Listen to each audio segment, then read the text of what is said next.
सबरी गोपी आ गई, रोज ही आमे गोपी तो आकर के बैठ गई।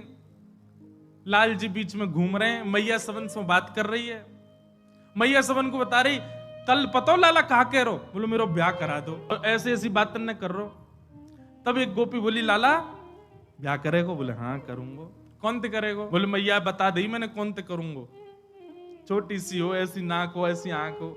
अब सब गोपी बोली, लाला देख अब हम में ते तो कोई ये पतो ना है कि ऐसी छोरी कहां मिलेगी, एक काम कर, इतनी सारी गोपी बैठी हैं तो हम में ते कोई ते कर ले ब्याह। माताएं तो ऐसे बोल देती बालक से, तू ढूंढ ले, हम में तो जो बढ़िया लग रही हो वही तो ब्याह कर ले। और सुन लाला, तू गोद में बैठ जाइयो जाते तो ब्याह करना हो। ठाकुर जी बोले ठीक है। अब ठाकुर जी एक एक करके गोपी के आगे जा रहे हैं। और गोपियां सब विवाहिता हैं, बड़ी बड़ी अवल जी को घेर के बैठी हैं। सो ठाकुर जी सब गोपिन के पास जामे, मैया जाकी तो आंख छोटी है याद ना कर रो। दूसरी गोपी के पास गई, जे तो धाम दुल्लासी मोटी है, मुंह पे बैठ जाएगी, याद ना कर रो। तीसरी गोपी के पास गए, बोले मैया या के तो दांत ही ना है, याद ना कर रो। ऐसी सब गोपीन के पास घूम रहे। उन्हीं गोपियों में एक अत्यंत वयोवृद्ध बेचारी, वो केवल दूर बैठी बैठी मुस्कुरा रही है, अत्यंत वयोवृद्ध, एक भी दांत नहीं है, बस अब कुछ ही दिन में भगवत धाम जाने वाली है। वो गोपी बैठी दूर लीला देख रही है। नेक्स्ट से लाल जी सब गोपीन के सामने जा रहे हैं। अत्यंत वयोवृद्धा के वो पंक्ति में भी नहीं बैठी थी, पंक्ति से थोड़ी दूर बैठी थी, नेक दूर बैठी। ठाकुर जी उन गोपी की पंक्ति से बाहर निकले, वह गोपी के पास गए। वह गोपी को मुख देखो महाराज, अब वयोवृद्ध हो गई है, झुर्रियां पड़ गई हैं, बिल्कुल अवस्था 100 से भी अधिक। अब उस समय में तो लंबी आयु होती होगी, 150-200 साल की अम्मा। ठाकुर जी, मैया याते करूंगा ब्याह। आहा, सब गोपियां आनंदित हो गई, बोले जय हो लाल जी की। और वही के संग रहने लगे, वह जान नहीं दे, बोले तू मेरी बहू है, अब यहीं रह मेरे संग।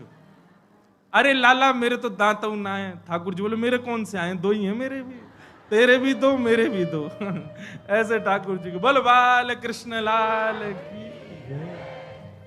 ऐसी मधुर लीला ठाकुर जी करते हैं, पूरे ब्रजवासियों को, गोपियों को इतना सुख प्रदान करते हैं, इतना आनंद देते हैं। ठाकुर जी की यह लीला की बलिहारी है।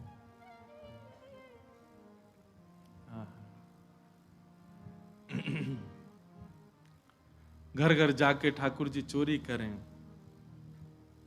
एक बहुत अच्छा पद है, छोटो सो नहीं आया के बड़े बड़े ने, बड़े बड़े ने, यमुना जी के पार जाके थाड़ो मारे से।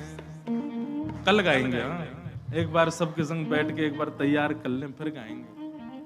हे बजाए गयोरी, बजाए गयोरी, मेरे अंगना में बंसी बजाए गयोरी।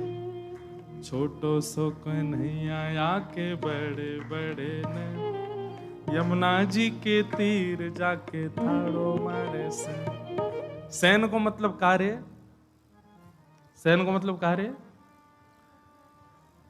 अब ये तो हमने कही कि गोपीन को देख देख करके ठाकुर, पर सैन को असली मतलब रे ऐसे भौं हिलाते हैं ठाकुर जी।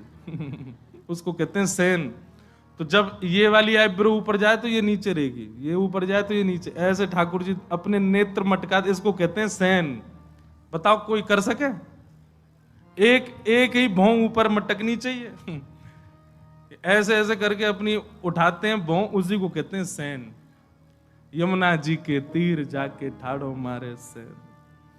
सब गोपीन पर अनुग्रह कर रहे हैं।